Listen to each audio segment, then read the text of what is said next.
Oh, looks like I'm live. Hopefully you guys can hear the microphone. Hopefully you guys can hear the microphone and also hear the keyboard. I really don't like where this microphone is. I feel like it's blocking my face big time, so I'll have to think about this. But I'm here twice in 1 week. I'm feeling motivated. How did this title get changed? It just said, okay, whatever, I'll keep it like that. I was going to make the title Think and Grow Rich, which is this book that I've been reading a whole bunch. I wanted to share some stuff from this book, talk about my life. Yeah, I'm going to start with a song, though. It seems to be a good way to start things out. Let's see.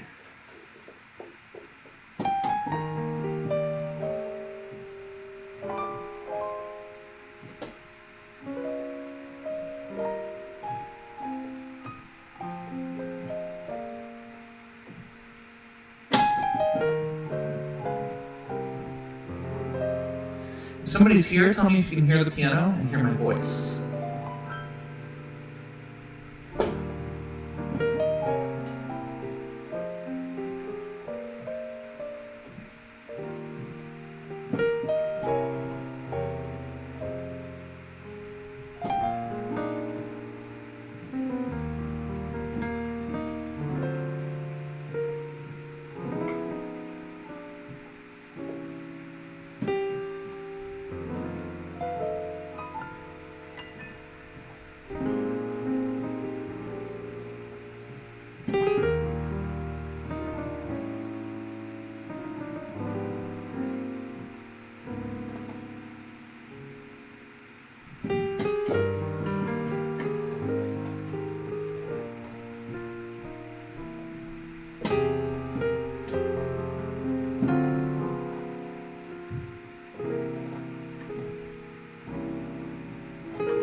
Hey guys, welcome to the live stream. Hope you're having a good day. I certainly am. I've been having a really good week. So I streamed on Monday, and I haven't streamed in a long time. Back in March, when the world turned off, I got really mad at the internet because I felt like it was lying to people big time. And I just got off Facebook, got off Instagram. I kept watching stuff on YouTube. That's definitely a crutch of mine. But I just decided I was done with engaging in the internet because I felt like everybody shut down the world over what the screens were telling them, and it was making me sick. So I doubled down on real life, and I was like, I'm gonna go hang out with people in real life and make music in real life. And fast forward 3.5 months, I'm making music in real life every day for like 100 people, sometimes more. And it's been great. I've really had the best summer of my life, which I know not a lot of people can say that about this summer. So I did that stream on Monday, and every time I do a live stream afterwards, I'm always like, oh, what did I even say? Why did I do that? I'm like embarrassed to even watch it, don't even want to see what I said. I feel like I might have said something stupid or damning or whatever. But I had a friend from the church I used to play for back in Columbus send me a very long text about how inspired she was by my live stream. And that was super cool. And I also had somebody else very close to me text me and tell me they enjoyed the stream. And then also I called my grandpa today and I was telling him about my life, and he was just ecstatic. And he said, every time you call, you just make my day better. And he's like, a lot of people I talk to aren't doing anything, it brings me down. He's like, you always bring me up. So I think all those things that happened were a sign that I have a value of being able to motivate and inspire people. And I think if there are people here interacting, I could definitely be funnier too. And as I do it more, I'll get less nervous, and then I can be crazy. But I think I'm just going to do this. And I wanted to talk about this book I've been reading. This book called Think and Grow Rich by Napoleon Hill. So my mom bought this for me. Shout outs to Susie B. She's the real MVP. She she got me this book back in like March or April, and I was reading it, and I was kind of reading it slowly, trying to take stuff in, and I read like 2/3 of it, and then I quit reading it. And then fast forward to maybe 2-ish weeks ago, I started reading it again, and I finished it, and it like blew me away, and so I decided I was going to read it again. So in the past couple weeks, I've just been like reading each chapter twice. I haven't finished the whole book a second time, but I've read a couple of the chapters like 3 or 4 times now, and I've read the whole book like 1.5 to almost 1 2/3 times. And I think there's something really special in this book. This guy Napoleon Hill, he was friends with Andrew Carnegie and some other people who were very, very wealthy, and he recounts these stories of these people who made great fortunes and explains what he thinks the secret sauce in the whole thing was. And it's remarkable. So I bookmarked some things. I want to just read some of these quotes from this book that have been pretty powerful to me. This first one I want to read, it's so in this chapter is called Desire. And I think kind of the main thing in this book, really it all boils down to desire. And I think his argument is that whatever you want out of life will give you whatever you ask of it. But most people don't really ask anything out of life, or most people ask something very vague out of life. And the people who have made amazing things happen, they had a burning desire for something they really wanted out of life, and they asked life for it, and they didn't waver on their ask. They stayed committed to the desire they had for whatever the thing was. And so this thing was pretty cool. I think he says, the oak sleeps in the acorn, the bird waits in the egg, and in the highest vision of the soul, a waking angel stirs. Dreams are the seedlings of reality. So that last part is all bold too. Dreams are the seedlings of reality. I'm going to turn my amp down just a little bit. I feel like my voice is loud. Oh, that feels better to me. Hopefully you guys can still hear me. So he wrote that, and he also said, he says this a bunch in the book, every failure brings with it the seed of an equivalent success. So I've just been thinking about my life and thinking about ways in which I have acted that out, dreams are the seedlings of reality. And I was just thinking about back when everything shut down in March, I'm pretty stubborn, and I was like, no, there's no way I'm not going to play music for people in real life. And me and my buddy Jack, we would play in his attic every night, and we would play for a couple hours, and we would talk and hang, and we would just like talk about like, we need to get a gig, and we would just brainstorm things like, okay, let's invite a couple people over, and we'd call 10 people, and one person would come over, and we'd play some songs for them. Or we had this idea, we were delivering groceries for Instacart, so we decided to have an Instacart barbecue. So while I was out shopping, delivering groceries, I just got the phone numbers of like 15 shoppers, Instacart shoppers, and I invited them all to this barbecue, and we were gonna have them come over, we were gonna cook food, and then we were gonna play songs for them. And it's hilarious, no one from Instacart showed up. Our good buddy Mike showed up, and we ate food and then drank and played music with him.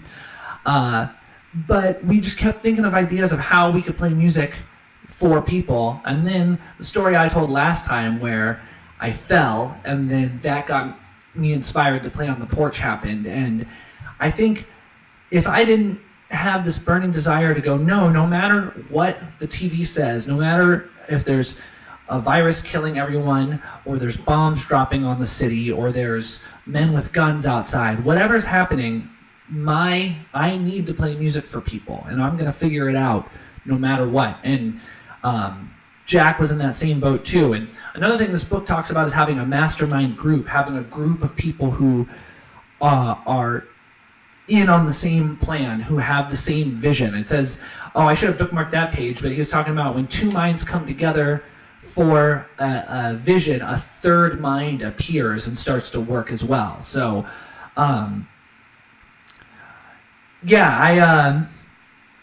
just think I've just been really sitting on that, and it's like, wow, like desire really is a powerful, powerful thing. And he says this book isn't a religious book, but he talks about using your subconscious to tap into the infinite intelligence. And I think that's a cool way to put it. I've been thinking about the term the image of God and how man is made in the image of God. And I think a lot of people, especially people who criticize religion, get in their head, it's like, oh wow, what a silly, there's a big daddy in the sky that it's like we look like this guy sitting on the clouds in the sky. But I think with his referring to God as the infinite intelligence, I think about it as our minds are constructed as a reflection of God's mind. And God's mind is the mind of infinite intelligence, and we can tap into that. And when we have a burning desire for something, and we have faith that it's going to happen, there's ways to tap into that infinite intelligence to turn it into a reality. My dad always said about me that when I don't think something is worth doing, it's impossible to get me to do it. But when I decide something's worth doing, I do it with all of my body and soul. And I think that's been a way of me demonstrating a desire and a faith my whole life that I didn't really actively realize I was doing. And I think part of the reason this book has affected me so much is this book is talking about how to take that and put that into reality. One other story I want to tell. I started seeing a girl a couple weeks ago, and we hung out, and then we set up a date. And leading up to our date, I was thinking about this book, and I had an intense desire to see her and have her like me and have her want to see me again. And we went on our date, and it went awesome. It was great. And then I set up another one, and after the second date, I felt something change, and I felt she was acting different. I think I was also acting different. And after that date, I didn't really feel this intense desire to want her to be mine more than anything else anymore. And sure enough, 2 days later, she texted me and said, I don't think I'm looking for anything romantic. And that was a pretty interesting microcosm of this book demonstrating if you have a desire for something, you can make it happen. But the strength of my desire was really strong, and we went on 2 dates in a week, and then I lost some of it, and then she called it off with me. And I'm totally good. I'm not upset that it's not happening anymore.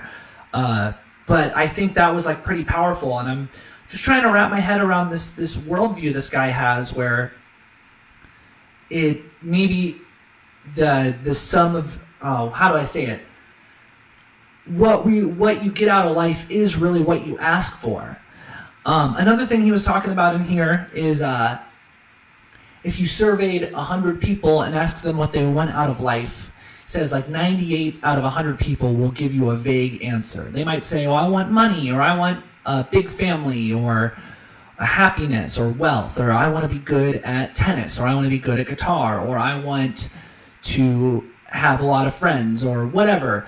He said most people, it's 98 out of 100 people, will give you a vague answer like that, and only 1 or 2 out of those 100 will be able to give you an answer that is definitive and exact and specific. And he talks about how poverty is the default and riches is something you have to ask for, and the more specific and measured your ask is, the better. So these are just kind of spitballing a lot of thoughts from this book at once, but So I guess what I'll get to, the next thing I want to say is in this second chapter in the book. I should have bookmarked this too, but I've read these pages like a million times, so I think I can find it. Yeah, it's right here. He has this 6-step plan to acquiring, desiring, said to desire for riches. Oh, let me start this. The method by which desire for riches can be transmuted into its financial equivalent consists of 6 definite practical steps. So he's got these 6 steps here where he says, fix in your mind the exact amount of money you want. And he says you can't just say I want a lot of money, but you want an exact number.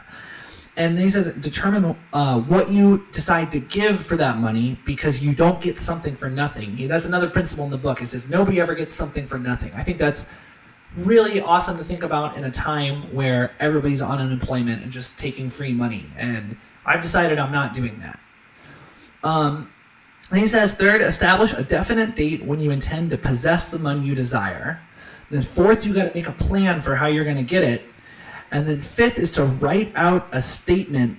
Let me just read this exact. Write out a clear, concise statement of the amount of money you intend to acquire, name the time limit for its acquisition, state what you intend to give in return for the money, and describe clearly the plan through which you intend to accumulate it. And then the 6th step is to read out your written statement aloud twice a day, once in the morning, once at night, and then he wrote this in caps. As you read, see and feel and believe yourself already in possession of the money.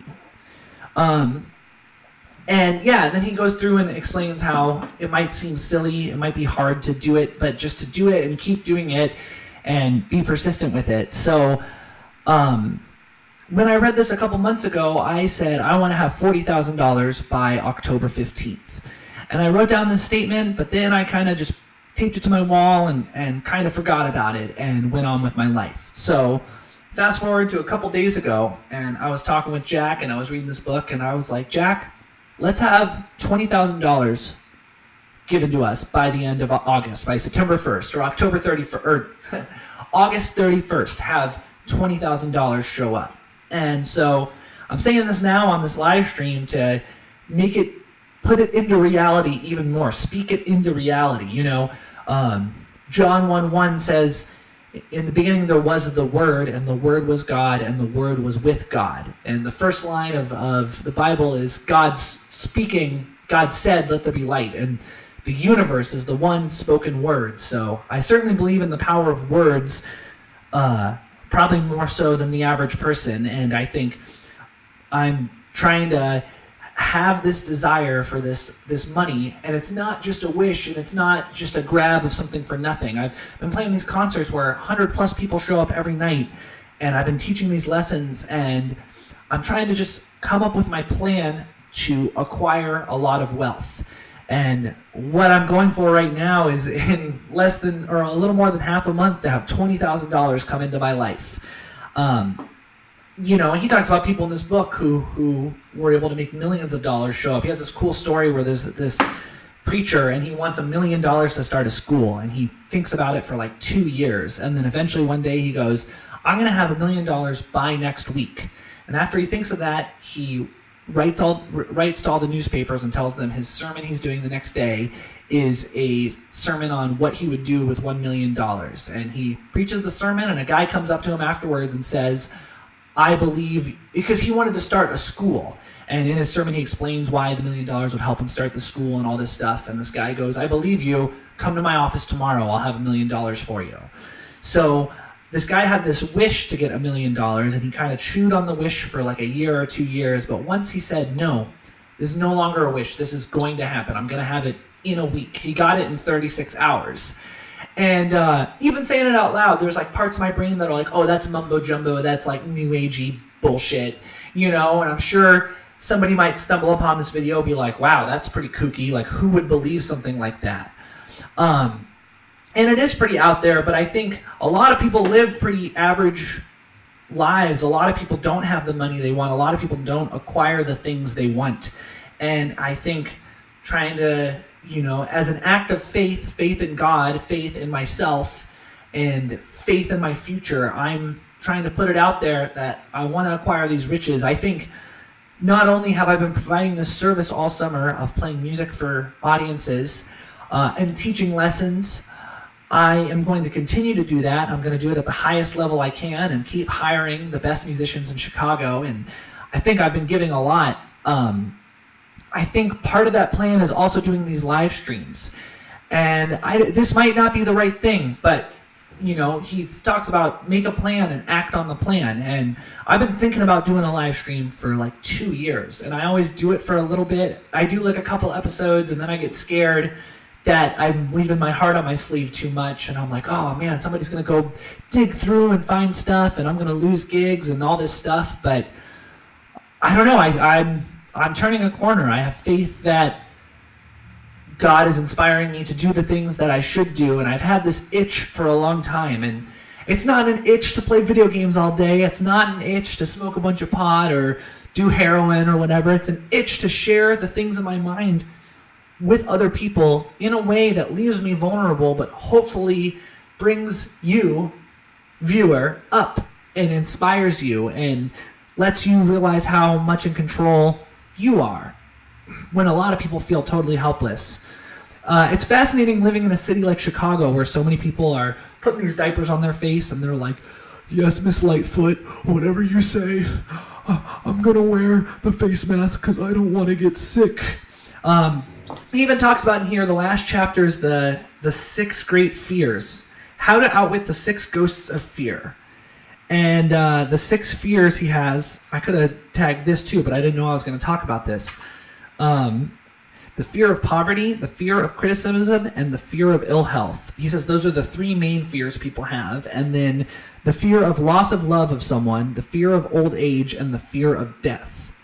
And it's interesting also, this book, he published this like at the end of the Great Depression, where lots of people were unemployed, lost everything. America was in shambles. I'm sure things shifted drastically overnight. And he keeps talking about how the time he's in there, he's like, the era we're living in is a great time where everything's been reset. A great reset button has been hit. And everyone's been leveled out. So new people have chances to rise to greatness and rise to riches and rise to fame and all this. And it's just like interesting reading this book, like almost 100 years later, I guess. Yeah, 1937 is when it was published. So what's that? 83 years later? Is that the right math? Yeah, I think so. And we're in a similar situation where overnight on March 16th, the rules of the world changed and people lost fortunes and people lost work. And, I lost everything I had, but as that first quote I read, do I still have it bookmarked? Let's see. Come on, Danny, come on. The one where he said every, oh, come on. Every adversary comes with an equal seed of opportunity. And I definitely got knocked on my ass big time back in March. I was wiped out by this. I lost all the gigs I had, but I'm so glad I'm not doing any of those gigs, even the ones that were going to be fun, even those Safety Squad gigs. Because what I'm doing right now is like way better, and I'm affecting people in a way more meaningful way, and I'm not hemorrhaging money. I'm actually making a lot of money. So yeah, it's this book has been really great. I would definitely recommend checking this out, and I'm going to keep doing these streams. I think part of my plan to think and grow rich is to share that which I know. That which I know is definitely in the realm of music, but also I think I have some insight into some stuff that makes me seem crazy, but people either hate it or they say, wow, you're a genius. So if you hate it, just go somewhere else. Sorry. I might love you. We might be friends in real life, but I don't know how loud the piano was there. I think I've got some value in the things in my head that I want to share with the world, and I'm going to try and do it through here, and I'm going to try and do it through a lens of love.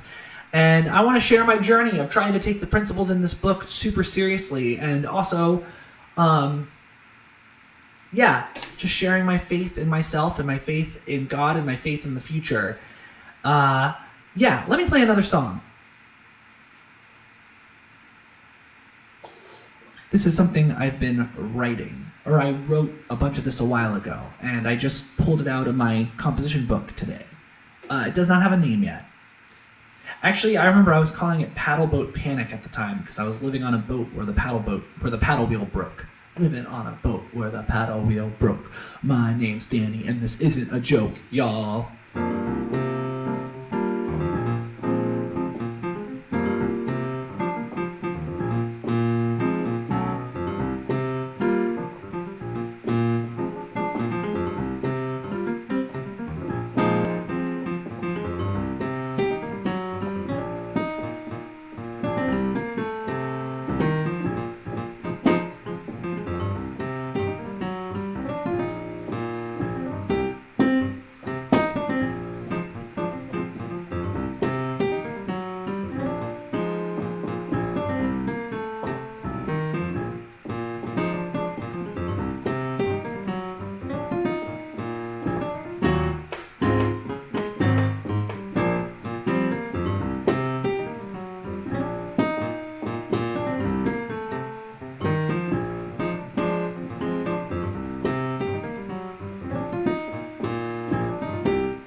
And after that, I don't know what'll happen, but probably a slow section.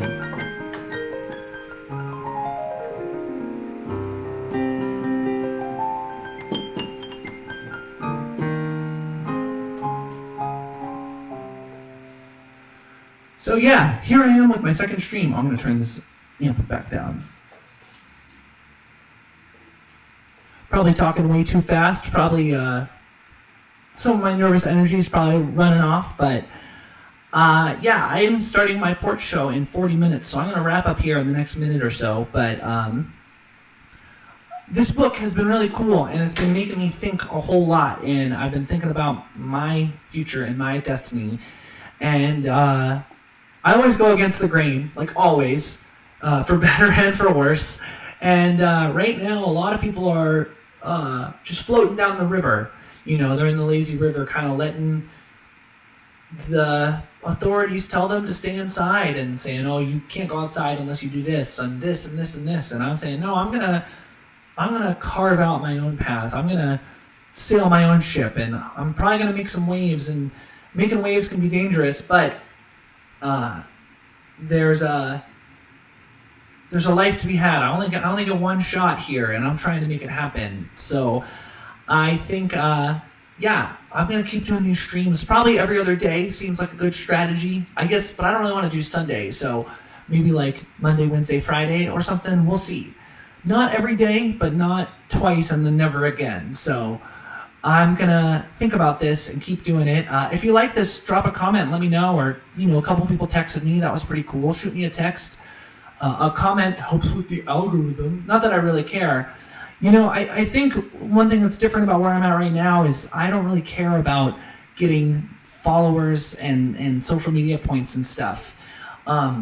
This lady that I'm friends with is helping manage a Instagram page for the Porch Band. She's got @RedDoorBand, and I'm kind of like not super like jazzed about it. I'm excited she's doing it, but I'm not like, oh yeah, this is good. Got to get those social media points because got to have your social media presence. That's the way of the future. I'm kind of really doubling down on real life, but I'm also thinking about ways to reach more people, and I know the internet is a tool to do that. And I think talking about stuff like this is not for everyone, and I understand that. Oh, where am I trying to go with this? I guess what I'm saying is I'm trying to just be really honest and keep my heart on my sleeve. And in the social media world, you're not supposed to be honest at all. You're supposed to say what they tell you to say. I'm so glad I was not on social media back in June when it was like, if you don't post a black square, you're a monster type of thing, because clearly that's not honest. Clearly there's so much agendas and stuff with Facebook and Instagram, and everybody knows about the how on Instagram people share just the snapshots of their life that make their life look perfect. And getting away from that's really helped highlight that I think I've grown a whole bunch, and just not being worried about what an onslaught of people on the internet think of me has helped me to really look at myself and really try and grow and try and do what I want to do. But having said that, I think I do want to have a sort of radio show. And I think if I can do this and not get sucked into the comments and all that stuff, then I'll be good. So this is part of my plan, my crazy now, like 19-day plan to have $20,000 show up in my life. But I think it's going to happen. And if it does, that's amazing. I'm going to share it with you guys and trying to imagine myself with that money. Yeah, that's all I got. So I got to go get ready for this show. But thanks for watching. I appreciate you. Have a great day. And I will catch you